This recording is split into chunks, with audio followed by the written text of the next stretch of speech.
শুরু করব প্রোটিন দিয়ে। এটা অলরেডি আমরা হয়তো জানি যে একটা molecular component of E coli cell. তোমরা কি আমাকে শুনতে পাচ্ছ? জি স্যার।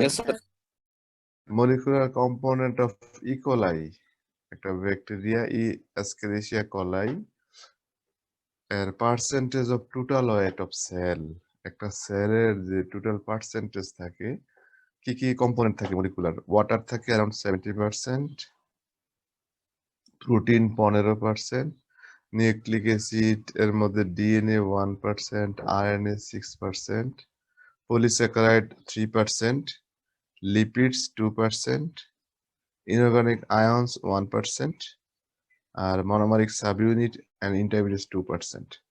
এটা একটা ওভারঅল জাস্ট ইকোলাই সেলের যে মলিকুলার কম্পোনেন্ট গুলা।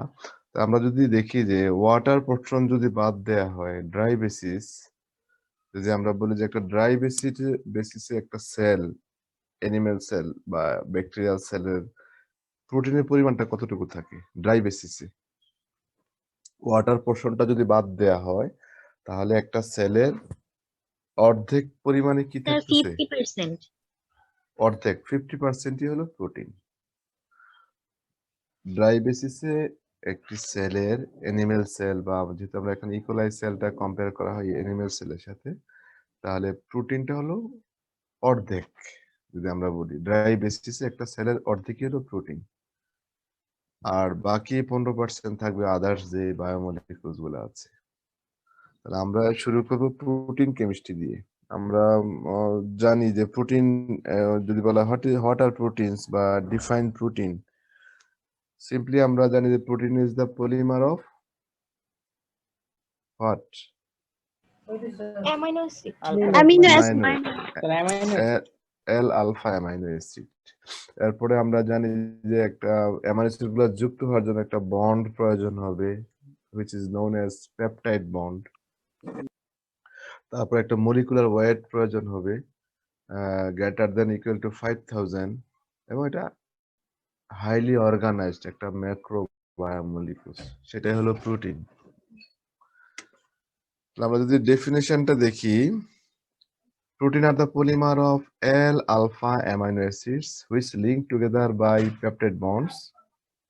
Molecular weight greater than or equal to 5000 and are highly organized macrobiomolecules.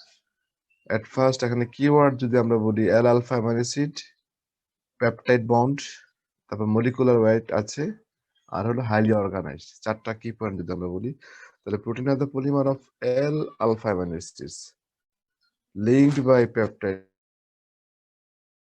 bonds, molecular weight greater than or equal to 5000 and are highly organized macrobiomolecules. এবং আমরা এই এখানে স্লাইডে দেখছি যে অ্যামাইনো অ্যাসিডের একটা জেনারেল স্ট্রাকচার দেওয়া আছে। অ্যামাইনো অ্যাসিডের মধ্যে আমরা জানি যে কার্বক্সিল গ্রুপ থাকে, অ্যামাইনো গ্রুপ, হাইড্রোজেন অ্যাটম, এই তিনটা গ্রুপ কমন থাকে প্রত্যেকটা অ্যামাইনো অ্যাসিডে। আর সাইড চেইন যেটা আর এখানে ইন্ডিকেট করা আছে, অ্যামাইনো অ্যাসিড ডিফারেন্ট অ্যামাইনো অ্যাসিডে শুধু সাইড চেইনটা কি হবে? ভিন্ন হবে। তাছাড়া অ্যামাইনো গ্রুপ, কার্বক্সিল গ্রুপ এবং হাইড্রোজেন কমন থাকবে। এবং এই অ্যামাইনো গ্রুপটা আমরা জানি যে বেসিক ইন নেচার, কার্বক্সিল গ্রুপটা হবে অ্যাসিডিক ইন নেচার। তাহলে same compound contain basic and acidic group. যদি একই কম্পাউন্ডে বেসিক এবং অ্যাসিডিক গ্রুপ থাকে, তাহলে সেই ধরনের কম্পাউন্ডকে আমরা কি বলি? Zwitterion compound. বাংলায় আমরা বলি উভধর্মী যৌগ, আর ইংরেজি অ্যামফোটেরিক কম্পাউন্ড অথবা অ্যামফোলাইটস। তাহলে what are ampholytes? Compounds having both acidic and basic group, অম্লীয় এবং ক্ষারীয় মূলক থাকবে একই কম্পাউন্ডে। আর usually all acids exist as ionic form at physiological pH condition.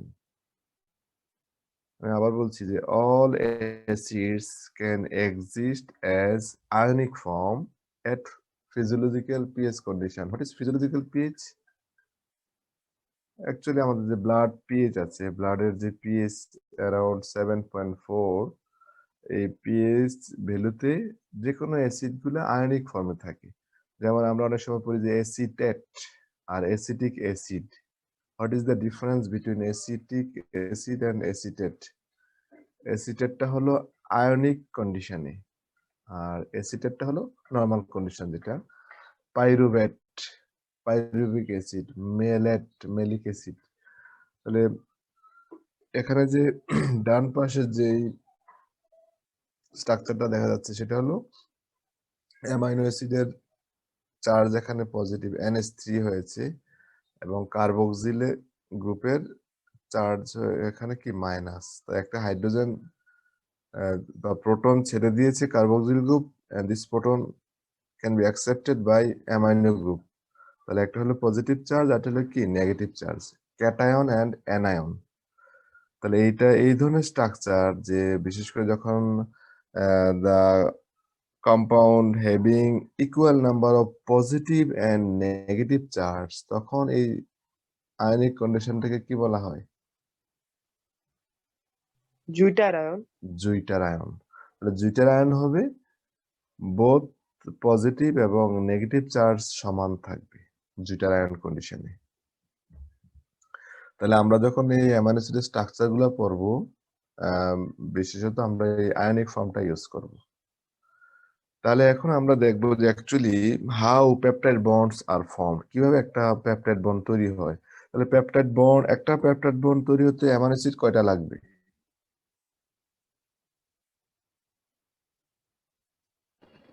Minimum 2টা। একটা পেপটাইড মিনিমাম একটা পেপটাইড বন্ডের জন্য 2টা অ্যামাইনো অ্যাসিড লাগবে। তাহলে আমরা দেখবো এখন যে কিভাবে অ্যাকচুয়ালি অ্যামাইনো অ্যাসিড গুলা যুক্ত হয় বাই পেপটাইড বন্ড। এখানে যদি আমরা দেখি, সাপোজ এখানে 2টা অ্যামাইনো অ্যাসিড, কার্বক্সিল গ্রুপটা এখানে জাস্ট একটু দেখানো হলো, আর অ্যামাইনো গ্রুপ R1 আর C, H amino group and carboxyl group common, আর R1 টা এখানে ইন্ডিকেট করা হলো যে এটা R1, that means amino acid side chain এখানে উল্লেখ করা হয় না, জাস্ট কমনলি ইউজ করা হয়েছে। আর পাশে আরেকটা অ্যামাইনো অ্যাসিড R2, তার মানে আমরা বলবো যে অ্যামাইনো অ্যাসিড 1 এবং অ্যামাইনো অ্যাসিড 2 এখানে যে লিংক ফর্ম করে carboxyl group of first amino acid attached with কার সাথে? amino group of second amino acid। তাহলে পেপটাইড বন্ড তৈরি হবে কাদের মধ্যে? প্রথম অ্যামাইনো অ্যাসিডের কার্বক্সিল গ্রুপ এবং দ্বিতীয় অ্যামাইনো অ্যাসিডের কোন গ্রুপ?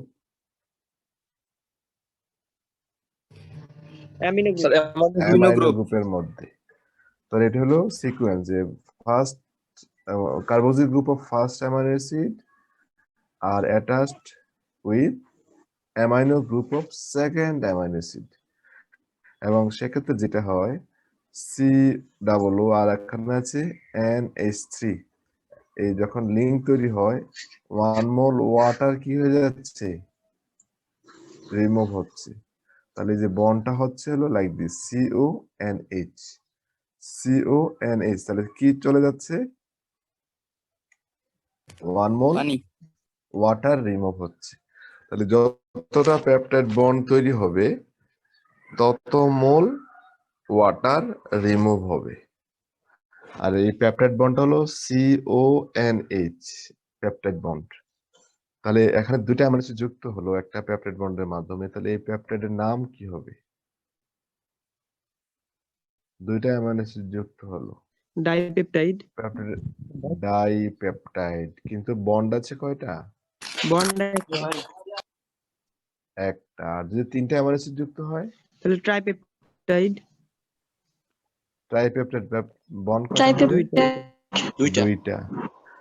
তাহলে টেট্রাপেপটাইড, পেন্টাপেপটাইড, হেক্সা, অক্টা, ননা, ডেকাপেপটাইড। ডেকাপেপটাইডে কয়টা অ্যামাইনো অ্যাসিড হবে? ডেকা হলো 10 10টা আর অ্যামাইনো অ্যাসিড হবে 9টা কয়টা? 9টা। অ্যামাইনো অ্যাসিড 10টা, 10টা, বন্ড বন্ড হবে 9টা। 9টা। বন্ড 9টা। এখন আমি যদি বলি যে 10টা অ্যামাইনো অ্যাসিডে 10টা পেপটাইড বন্ড সম্ভব কিনা? না স্যার। কোনোভাবেই সম্ভব না। স্যার রাউন্ড ফর্মে হলে হবে স্যার যদি স্যার যদি সার্কেল করে যদি নিই তাহলে সাইক্লিক সম্ভব। হ্যাঁ, সাইক্লিক পেপটাইড হলে এটা সম্ভব, 10টা অ্যামাইনো অ্যাসিডে 10টা হবে। এখন যদি আমি বলি যে দুইটা অ্যামাইনো অ্যাসিডের যদি বলি যে দুইটারই এভারেজ মলিকুলার ওয়েট হলো 100, তাহলে এই ডাইপেপটাইডের মলিকুলার ওয়েট কত হবে? 200 ডাইপেপটাইডের হ্যাঁ স্যার ওখানে পানির যে 18 গ্রাম ওখানে চলে যাবে। স্যার 18 মাইনাস করব। তাহলে 18 কত minus হবে? স্যার 182। 182। তাহলে দুইটা অ্যামাইনো অ্যাসিড যদি এরকম ভাবে অসংখ্য অ্যামাইনো অ্যাসিড যুক্ত হয়ে, তার মানে আমরা বুঝলাম যে যতটা পেপটাইড বন্ড হবে তত মোল ওয়াটার রিমুভ করতে হবে। তাহলে এইভাবে অনেকগুলো অ্যামাইনো অ্যাসিড যুক্ত হয়ে যখন মলিকুলার ওয়েট কত হবে? 5000 এর উপরে হবে, তখন আমরা এটাকে বলবো প্রোটিন। আর যদি 5000 এর নিচে হয় তখন কি বলবো আমরা? পলিপেপটাইড। পলিপেপটাইড। ক্লিয়ার? তাহলে what is the difference between polypeptide and protein যদি বলা হয়? Both of them are polymer of amino acids linked by peptide bond, highly organized. Only difference কোথায় হবে? Proteins having molecular weight greater than equal to 5000 আর পলিপেপটাইডের molecular weight হবে less than 5000। Clear সবার? Yes sir. Sir আরেকবার বলেন। Polypeptide এবং protein দুইটাই বোথ অফ দেম আর কি হবে? Polymer of amino acid. Amino acid. Only পার্থক্য হবে কোথায়? মলিকুলার ওয়েটে। মলিকুলার ওয়েট যখন গ্রেটার দেন 5000 হবে তখন আমরা বলবো প্রোটিন, আর লেস দেন 5000 হলে তখন আমরা বলবো এটা পলিপেপটাইড। স্যার যদি 5000 ই হয় তাহলে 5000 অর মোর সেটা হলো প্রোটিন, আর লেস দেন 5000 হলে পলিপেপটাইড। অনেক সময় কোশ্চেন আসতে পারে what are the difference between protein and polypeptide. তাহলে আমরা ডেফিনেশন সেম থাকবে, শুধু ডিফারেন্স হবে মলিকুলার ওয়েটে। স্যার তাহলে স্যার সকল প্রোটিনই পলিপেপটাইড? অবশ্যই all proteins are polypeptide, but all polypeptides are not protein. এই ধরনের কোশ্চেনও আসতে পারে, জাস্ট একটু ঘুরিয়ে যদি বলা হয় all polypeptides are not protein but all proteins are polypeptide. তাহলে আমরা মোটামুটি জাস্ট ডেফিনেশন এবং এটা দেখলাম। তো এখন এল কেন বলা হয়, এল আলফা অ্যামাইনো অ্যাসিড কেন বলা হয়, এল কেন বলা হয় বা আলফা কেন বলা হচ্ছে? এল এবং ডি আমরা পড়েছি তাই না, কার্বোহাইড্রেট কেমিস্ট্রিতে ডিটেলস পড়েছি। এল কেন বলা হয়?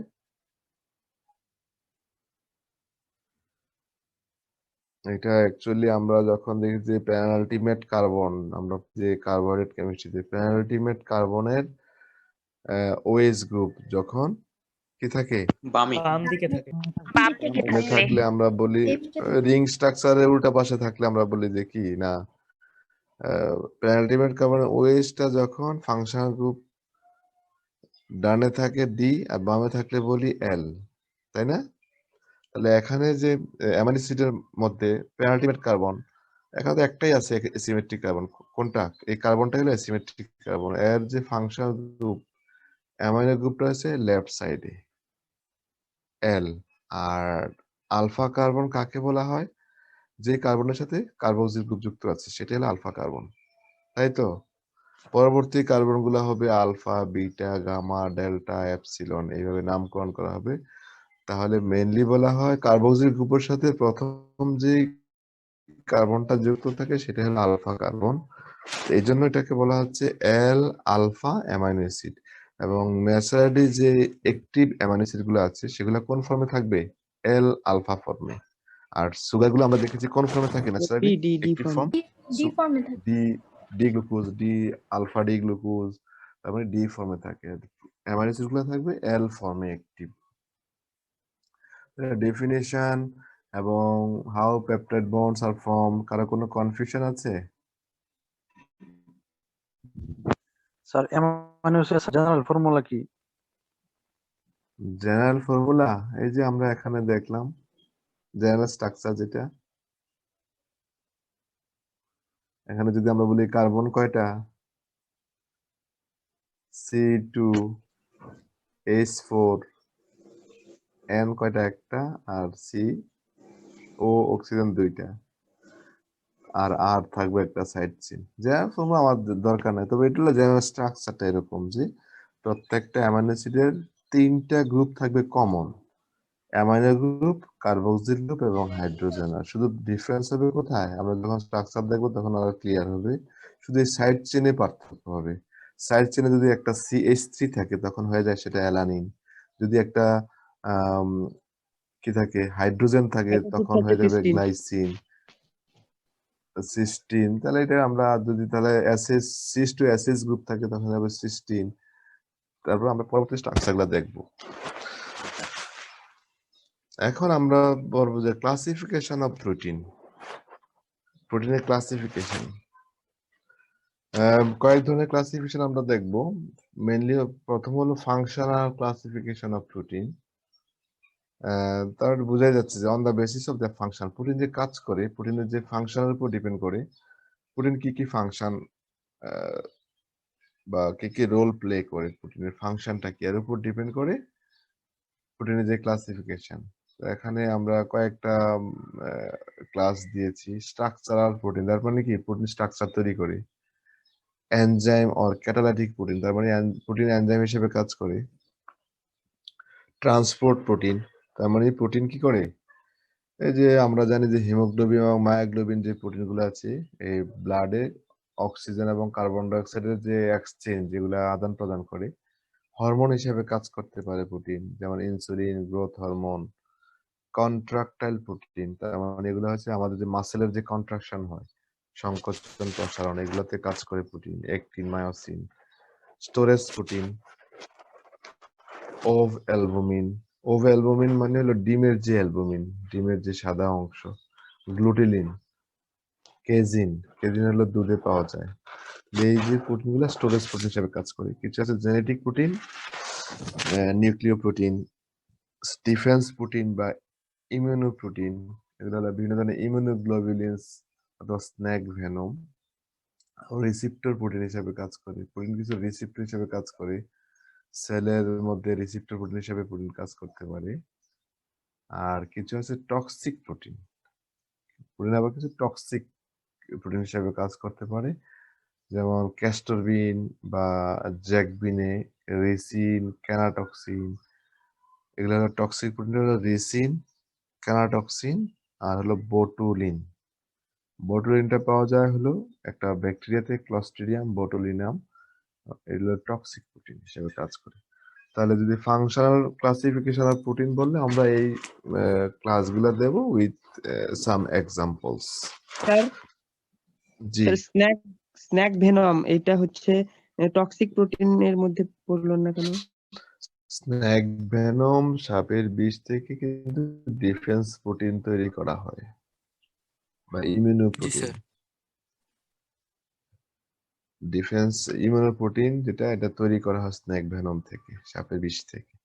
সরাসরি তো সাপের বিষ যখন কি কাউকে বাইট করে সেক্ষেত্রে তো এটা টক্সিক, কিন্তু এই স্নেক ভেনম ইউজ করে আবার ডিফেন্স প্রোটিন তৈরি করা হয়।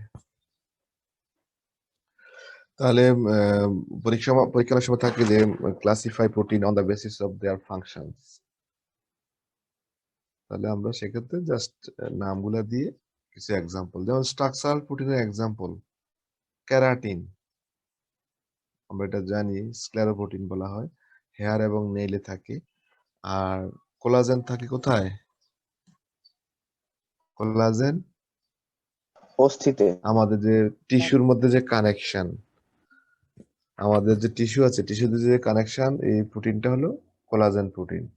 এবং অনেক সময় আমরা দেখি যে ক্ষতস্থান পূরণে কোলাজেন কাজ করে, বা কোলাজেন প্রোটিনটা হলো আমাদের টিস্যুর মধ্যে যে জোড়া লাগায়, এইগুলো হলো, এই প্রোটিনটার নাম হলো কোলাজেন। আর ক্যারাটিন হলো আমাদের চুল, নখ এবং শিং এর যে প্রোটিন, সেটা হলো ক্যারাটিন।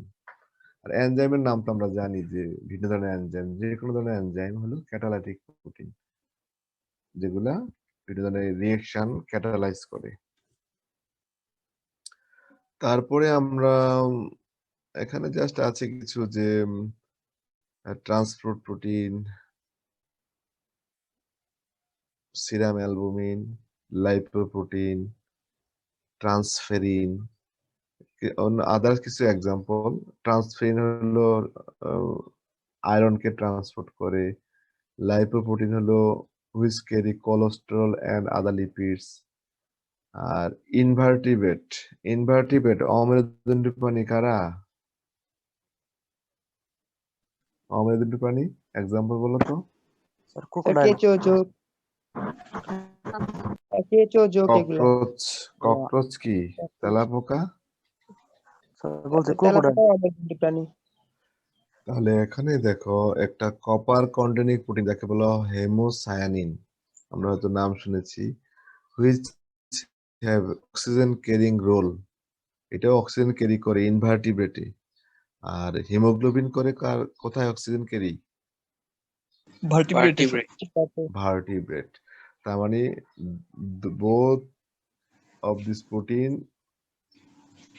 কি functions as oxygen carrier protein, অক্সিজেনকে গ্রহণ করে। তাহলে এখন ইনভার্টিব্রেটের নাম হলো কি?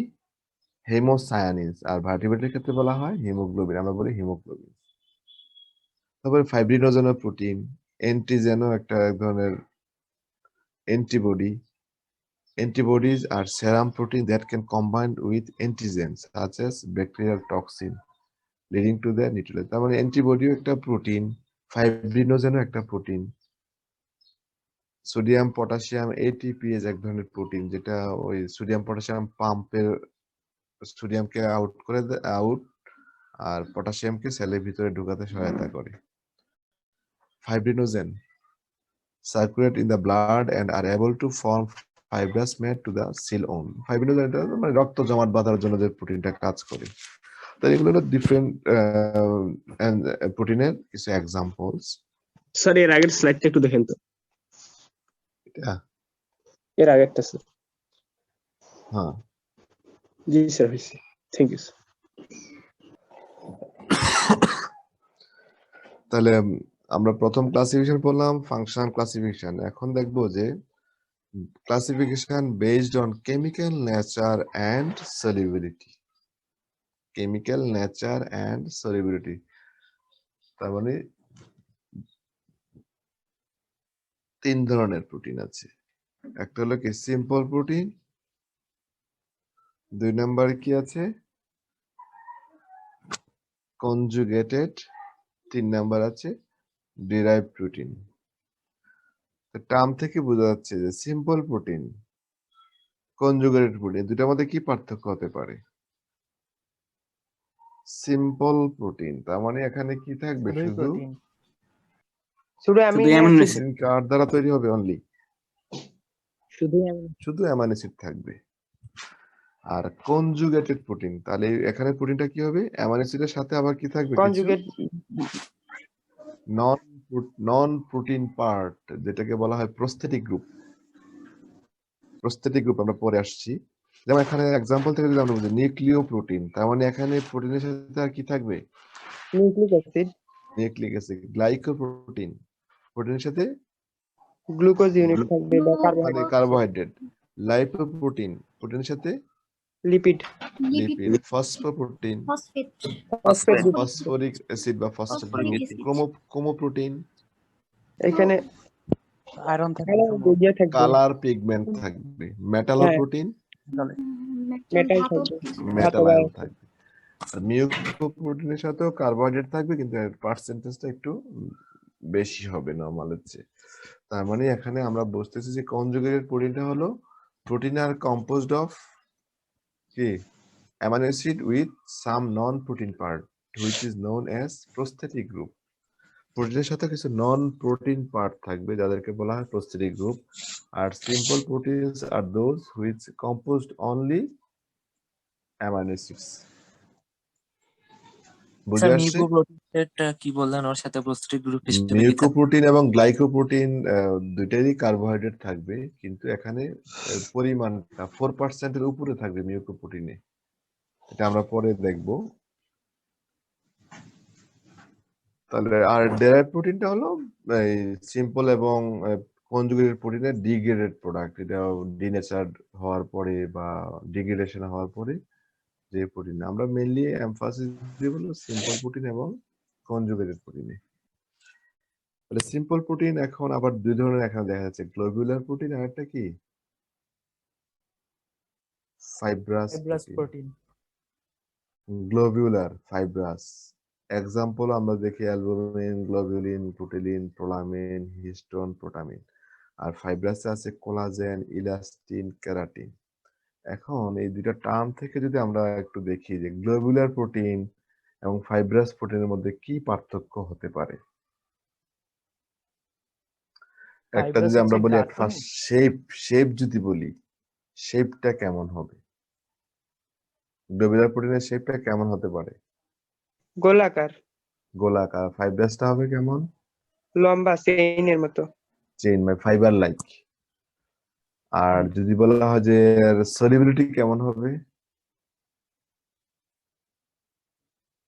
গ্লোবুলারের ক্ষেত্রে এক এক সময় এক এক রকম, লবণের উপরে নির্ভর করবে, তারপরে পানির উপরে নির্ভর করবে, তার মানে তাপমাত্রার উপরে। সলিউবল হবে। জি sir. Soluble in different solvent. আর ফাইব্রাস প্রোটিন স্যার ওটা Soluble। soluble হবে না। এটা ইনসলিউবল হবে। যেমন আমাদের চুল, নখ, শিংয়ের যে প্রোটিন, এগুলো কি হবে? ইনসলিউবল হবে। তাহলে অনেক সময় পরীক্ষায় থাকতে পারে, what are the difference between globular protein and fibrous protein. আমরা যদি একটু দেখি, globular protein they are spherical or oval in shape. শেপটা আমরা বলেছি ওভাল, গোলাকার বা ডিম্বাকার যাই বলি। Soluble in water or other solvent, আমরা অলরেডি বলেছি। এন্ড ডাইজেস্টিবল, সহজে কি হবে? হজমযোগ্য হবে। আর ফাইব্রাসটা হবে কি? They are fibre like in shape, insoluble in water and resistant to digestion. মানে সহজে কি হজম হয়? ফাইব্রাস প্রোটিন গুলা হজম হবে না। তার মানে এগুলা হলো ফাইব্রাস প্রোটিনের যে এক্সাম্পল, কোলাজেন, ইলাস্টিন এবং ক্যারাটিন। গ্লোবুলার প্রোটিনের মধ্যে মেইনলি এখানে দেখানো আছে যে অ্যালবুমিন, গ্লোবুলিন, গ্লুটেলিন এন্ড প্রোলামিনস। এখন যদি আমরা একটু একটু ডিটেলসে যাই, অ্যালবুমিন যেমন লেখা আছে water soluble, globulin water insoluble but soluble in dilute neutral salt solution, soluble in dilute acid and alkalis.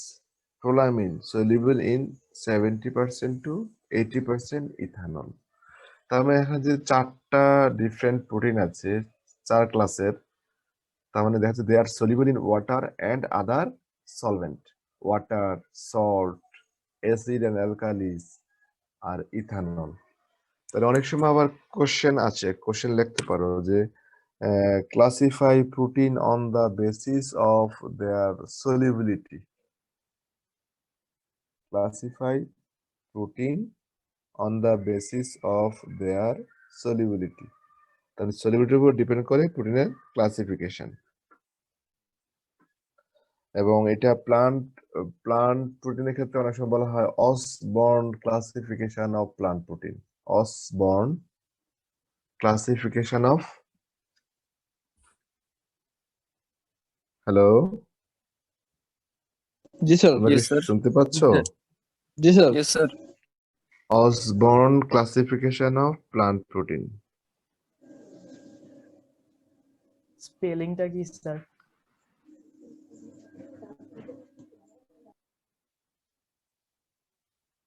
Osborne classification, OS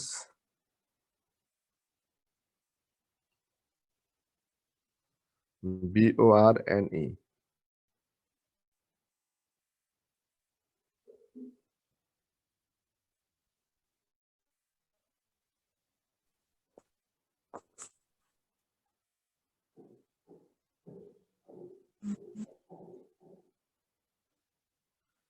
তার মানে এখানে বলার মেনলি হলো কি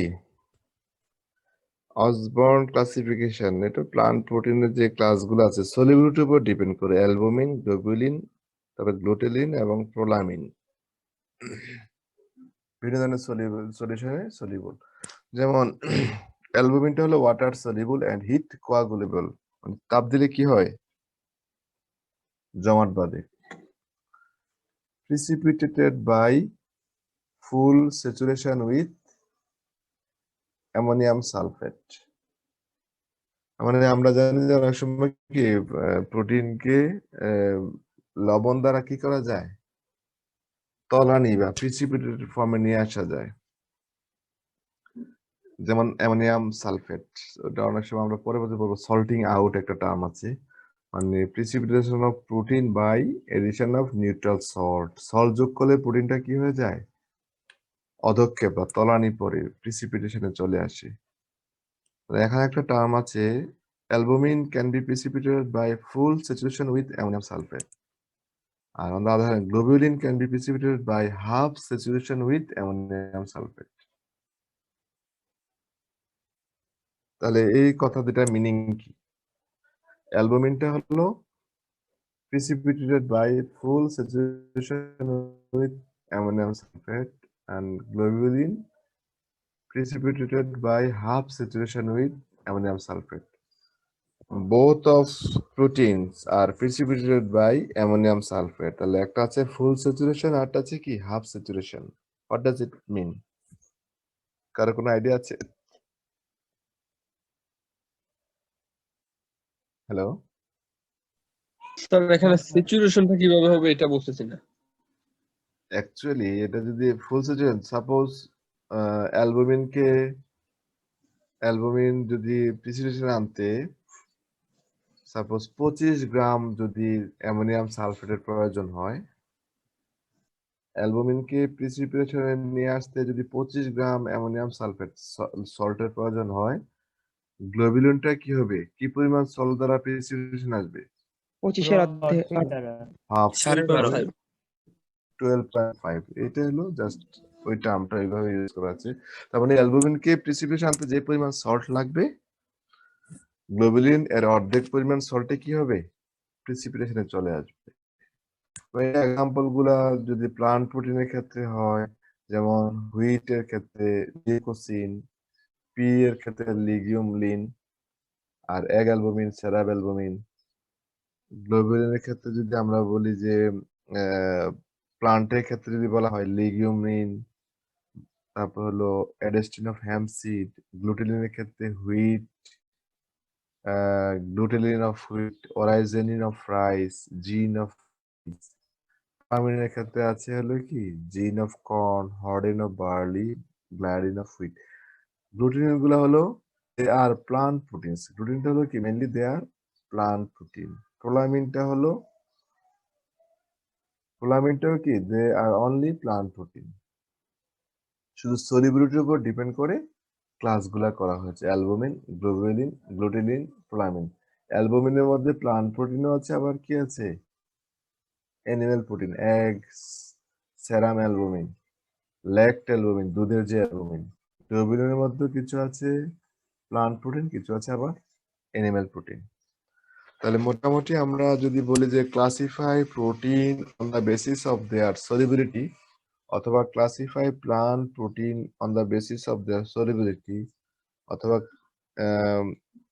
ক্লাসিফাই অসবর্ন অথবা স্টেট বা mention Osborne classification of plant protein, তাহলে আমরা এই 4টা ক্লাস উল্লেখ করব। ক্লিয়ার সবার? জি স্যার। ফাইব্রাস প্রোটিন তো আমরা বললাম, কোলাজেন, ইলাস্টিন এবং ক্যারাটিন।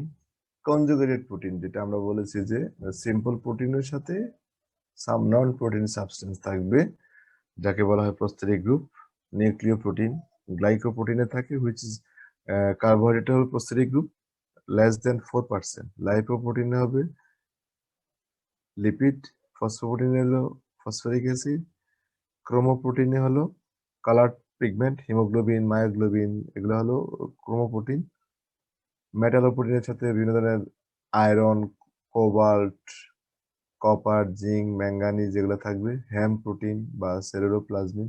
মিউকোপ্রোটিন আমরা বলেছিলাম যে কার্বোহাইড্রেট কন্টেন্ট ইজ মোর দেন 4%, এবং এখানে মেনলি হলো মিউকোপলিস্যাকারাইডস গুলো থাকবে, সাচ এস হায়ালুরোনিক অ্যাসিড, আমরা পড়েছি কন্ড্রোটিন সালফেট, কনস্টিটিউট দি প্রস্থেরিক গ্রুপ।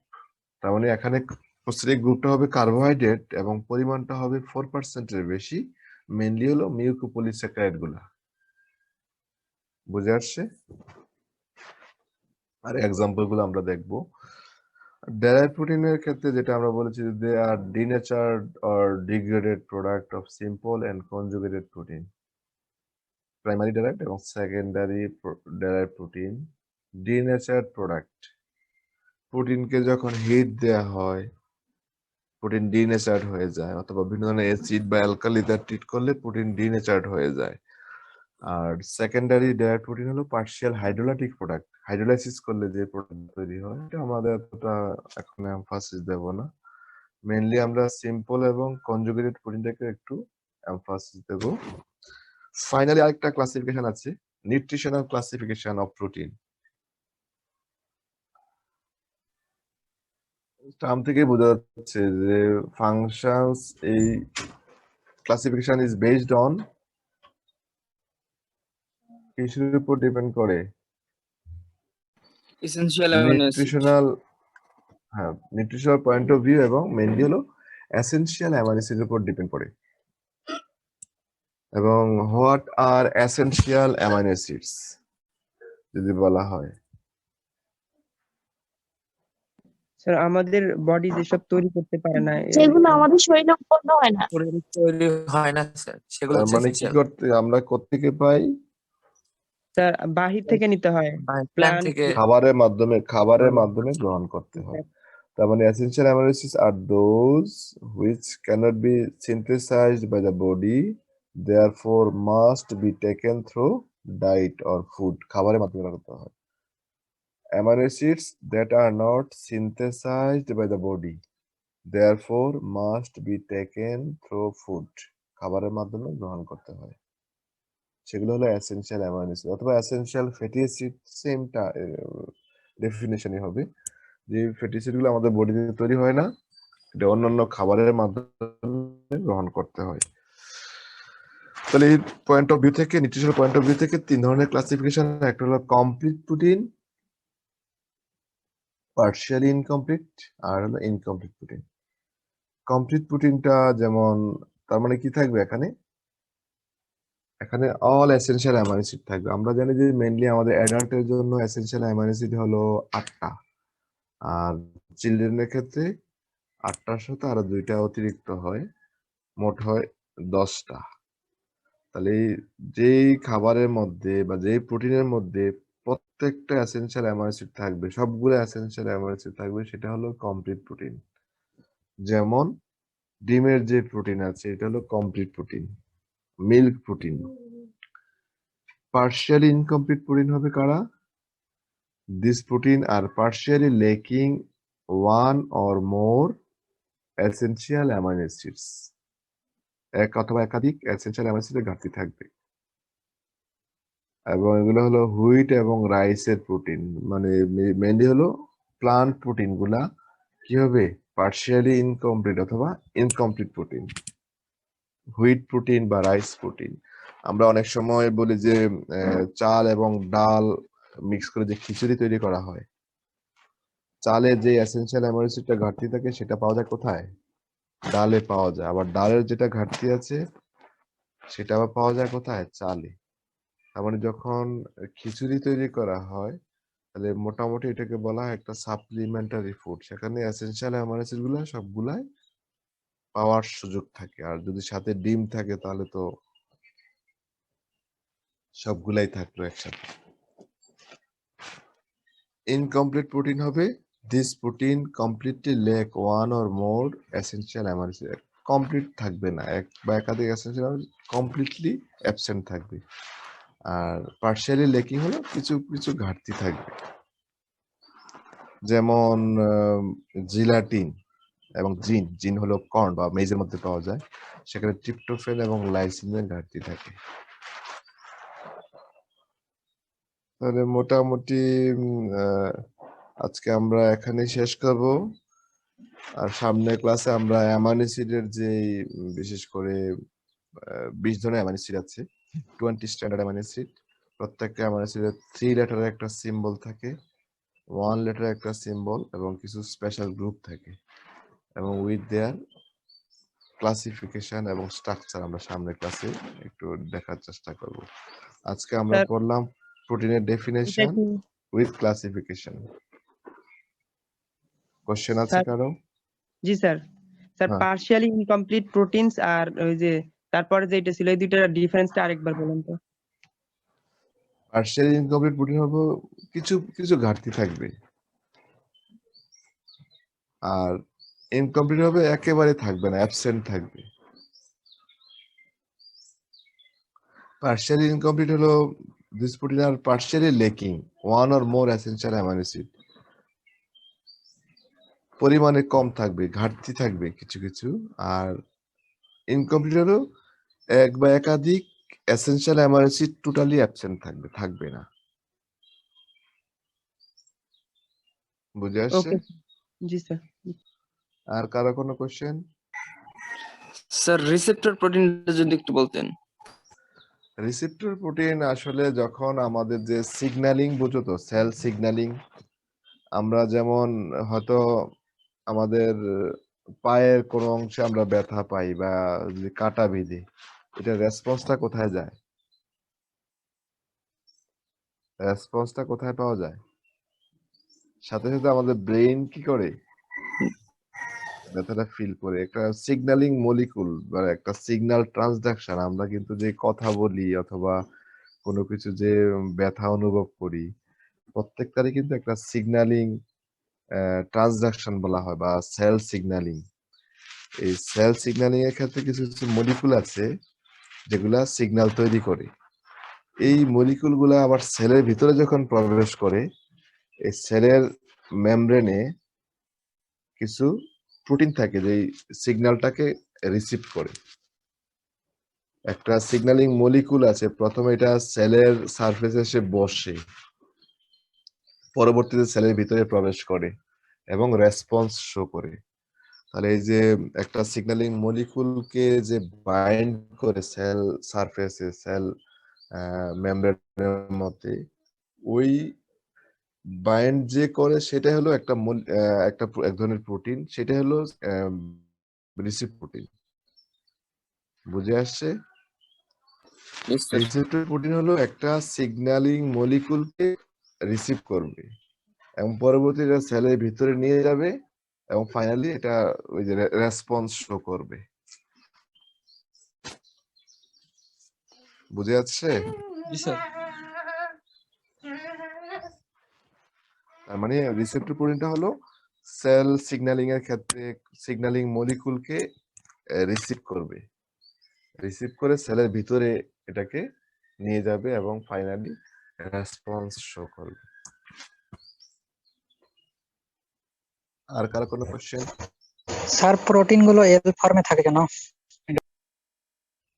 প্রোটিন এল ফর্মে না, অ্যামাইনো অ্যাসিড গুলো এল ফর্মে থাকে। এটা হলো ন্যাচারালি অ্যাক্টিভ ফর্ম হলো এল। ন্যাচারালি যে প্রোটিন অ্যামাইনো অ্যাসিড গুলো পাওয়া যাচ্ছে সেগুলো অ্যাক্টিভ ফর্ম কি? এল ফর্মে। আর সুগারের ক্ষেত্রে যে অ্যাক্টিভ ফর্মটা হলো ডি ফর্ম।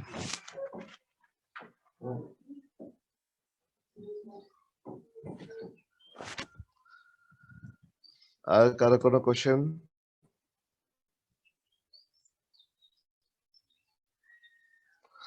আর যদি কারো কোশ্চেন না থাকে আমরা আজকে এখানে শেষ করব।